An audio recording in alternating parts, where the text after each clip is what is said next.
Happy Advent, gracious gang. It's Mike Creavey from thegraciousguest.org here with another episode of The Gracious Guest Show. I'm flying solo today, and I want to do a little Christmas prep here with you. But before we do that, as always, please make sure you like this video, share it far and wide, subscribe to this channel so that we can get the word out. We can keep doing what we do here, which is always a lot of fun. And this is interesting. I have a really cool Christmas-specific show that you're going to see in a few weeks. At the time you're watching this, it might already be out there, but if you're watching this when it first drops, it's Advent. Right now, this anticipatory season, getting ready for the arrival of our Lord, the celebration of the Incarnation. The Incarnation is celebrated, I guess, technically back in March on the Feast of the Annunciation, but the birth of our Lord. And, this time of year, it's characterized so often by busyness, by shopping, all these kinds of things we all have to do, basically, to make the Christmas season work. But we don't really need to do anything, actually, to make Christmas work. It's Christ who makes it work. And, we all have our favorite aspects of Christmas. It's one of my favorite times of year, but one of my absolute favorite aspects of the Christmas experience is Charles Dickens' A Christmas Carol. This is my copy here. This is really cool. It's I have a printout I'm going to use, actually, just in the interest of time. This is a beautiful little 1914 hardback I got somewhere. I like to find old bookstores and see what I can find. This is published in Philadelphia, David McKay, pictured by A.I. Keller. So you see here, and I think I got it on eBay or something a couple years back. So this is fascinating. The idea of this copy, which was printed, this was somewhere right at the beginning of World War I. So that's kind of cool. Right away, I'm that much closer to that era that Dickens is talking about by having a copy of the book that's published not many decades in the grand scheme of things after Dickens died.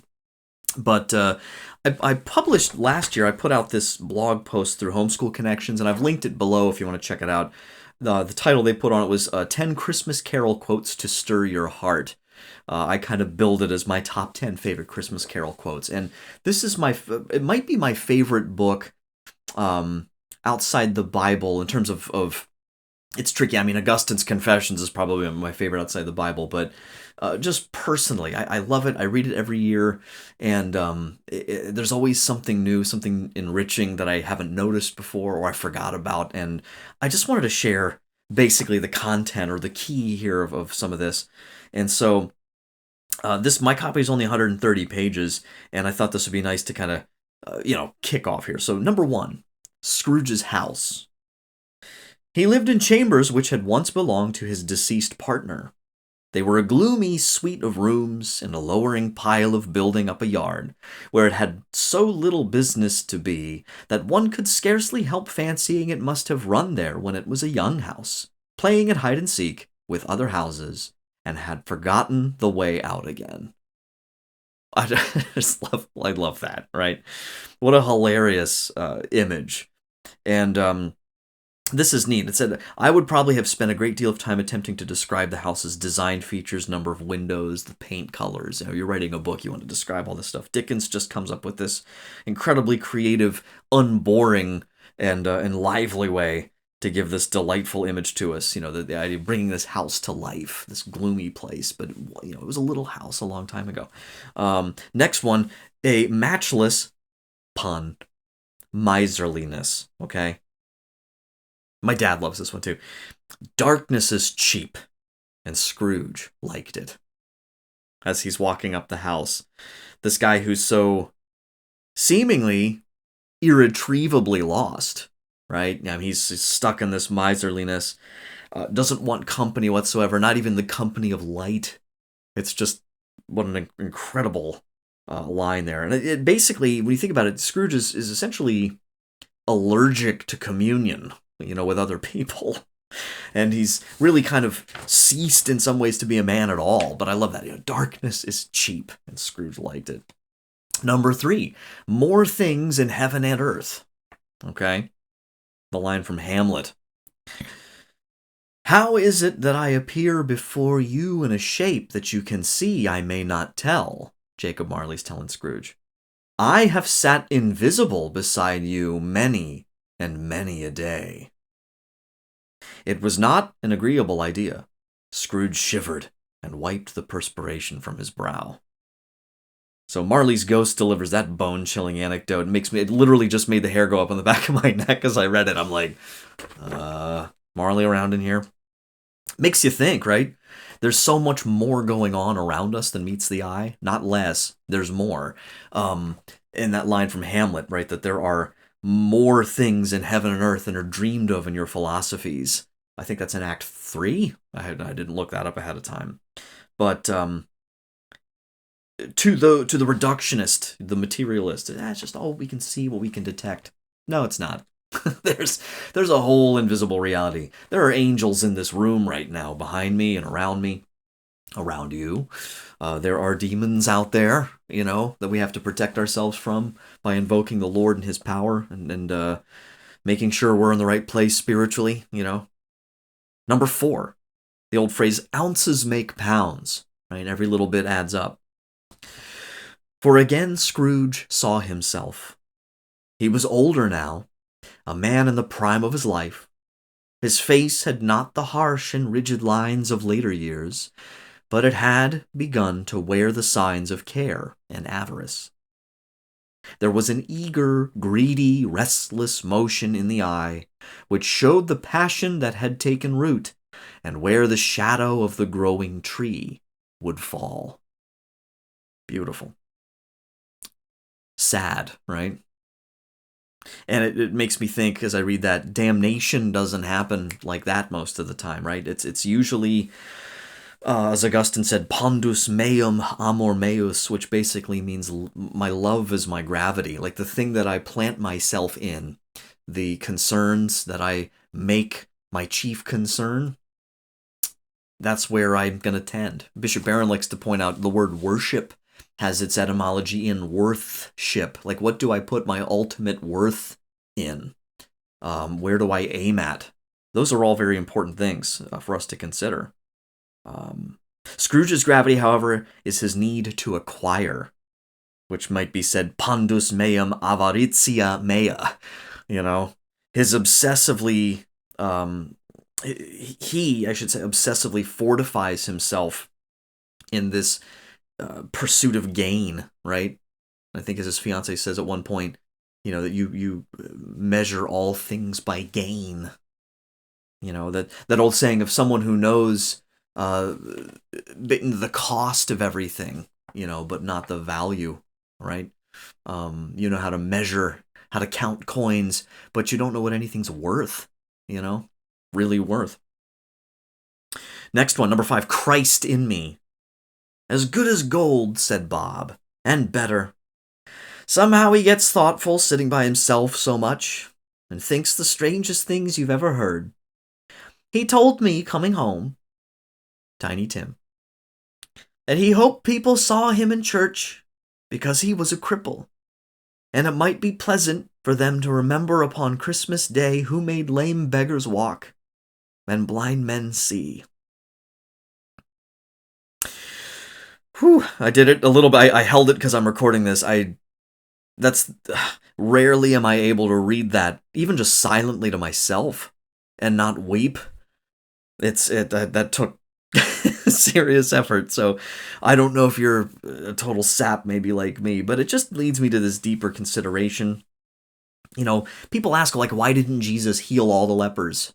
And they'll sometimes throw that out there as this critique of Christianity, the supposed dismissal of its claims. Oh yeah, Jesus healed people. Why didn't he heal everybody?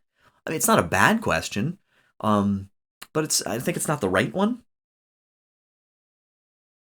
And we have all these examples. I had a couple here. Why won't God lighten this load I'm bearing? Why won't God heal my friend? Why would God let me suffer this much? Why did God let my loved one die? And the short answer is we can't possibly comprehend why. But it does not follow It just is intellectually dishonest to jump to the conclusion that there is no meaning in it. You might not know what it is, and it might be really hard to see meaning in it or believe that there's meaning in it, but that's the challenge. That's the, I think as Newman said, 10,000 difficulties do not a doubt make. It's not so much that I doubt God. I got lots of difficulties, And so this is a mystery we couldn't possibly begin to fathom. And that's a challenge, can we have the faith with Tiny Tim? He sees it in himself. I'm sure he would like to be healed, but he sees even in the midst of the suffering that in his suffering, right here on Christmas Day, he sees it as in a strange way, this paradoxical way, almost like a blessing that he gets to be special in this way that others can't. That they can see in me and see my wounds and see my injury and or my ailment, my frailty, my infirmity, and have that be what leads them to a deeper consideration of Christ. Maybe the request for a healing. Maybe that's what prompts them to pray for this kid. Number 6, the best medicine. If you should happen by any unlikely chance to know a man more blessed in a laugh than Scrooge's nephew, all I can say is I should like to know him too. Introduce him to me, and I'll cultivate his acquaintance. It is a fair, even-handed, noble adjustment of things that while there is infection in disease and sorrow, there is nothing in the world so irresistibly contagious as laughter and good humor. Fred, it's like he's a photo negative of Scrooge, right, at the beginning of the book. They couldn't be more different. And they really make that apparent. But, Fred, he knows what the world's like. He doesn't have the wool pulled over his eyes. He's keenly aware of what Victorian England is like and the challenges and the dark side of industrialization and unprincipled capitalism, even, he knows what it's like. But he's a man of joy. Because joy isn't so much, just something that randomly happens to us. Joy is something you choose. And that's not easy sometimes, right? But it's the only way to really experience it. And I love it. Like, not even Scrooge is such an absolute jerk in that encounter, It's like, I wonder you shouldn't go into Parliament. You're a fine speaker, Oh man, he's brutal. And of course, he follows this up with the whole experience with the charitable dudes who just don't know the situation they've walked into. So Fred, what does he say at the end of that scene? It breaks my heart to see you so resolute. But he says, hey, I've made the effort, and there it is. The invitation's open. And what a beautiful image of the gospel, right? Like, God's never going to stop being Fred. The angels, the saints, they're like, come to the party. We want you at the party. But you have to choose to come to it, You can't get there on your own. You can't make the invitation yourself. The invitation comes from God, but you have to go on his terms, Excuse me. Number 7, every careless word. They were a boy and a girl. These figures that the Ghost of Christmas Future shows to Scrooge. Yellow, meager, ragged, scowling, wolfish. But prostrate, too, in their humility, where graceful youth should have filled their features out and touched them with its freshest tints, a stale and shriveled hand, like that of age, had pinched and twisted them, and pulled them into shreds. Where angels might have sat enthroned, devils lurked, and glared out menacing. No change, no degradation, no perversion of humanity in any grade through all the mysteries of wonderful creation has monsters half so horrible and dread. These are, of course, the frightening picture that the Ghost of Christmas Future gives Scrooge of ignorance and want, which Scrooge asks, are they yours? To which the ghost says, they are man's. And this is the moment where Scrooge he asks, what might be done for them? He's sensing a little compassion. What might be done for these ghastly figures? And the ghost merely repeats Scrooge's earlier dismissive quip to the charitable gentleman I just mentioned, who visited him on Christmas Eve. Are there no prisons? Are there no workhouses? And it echoes our Lord's solemn assurance in Matthew chapter 12. I tell you, on the day of judgment, you will have to give an account for every careless word you utter. For by your words you will be justified, and by your words you will be condemned. That's a sobering thought. Something we should pray about and maybe in this Advent season leading up to Christmas. Consider that as part of our penitential opportunity here. Number 8, getting close to the end, the genealogy of a laugh.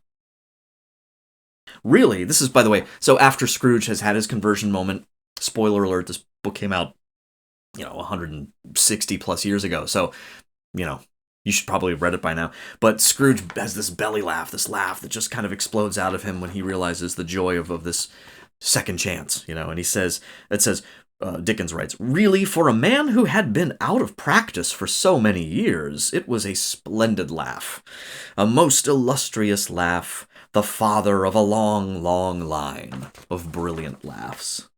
That's just great. I love it. Another fun one, same sort of scene. Shaving was not an easy task, for his hand continued to shake very much, and shaving requires attention, even when you don't dance while you're at it. I don't know how he comes up with this stuff. I mean, anyone who's ever shaved his face, which I used to do, part of the reason I don't anymore is because it is a rather precarious endeavor, and that's, it's one of the reasons I stopped. So, of all these, mundane, commonplace, daily kind of human routines to place at the heart of Scrooge's comprehensive transformation, there can't be anything, I think, better than a shaving joke. It's pretty fun.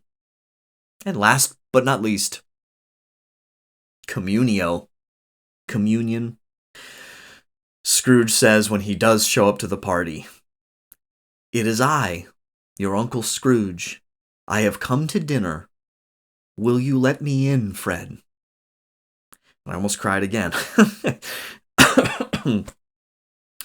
It says the follow, "Let him in. It is a mercy he didn't shake his arm off. He was at home in 5 minutes. Nothing could be heartier." And that's heaven.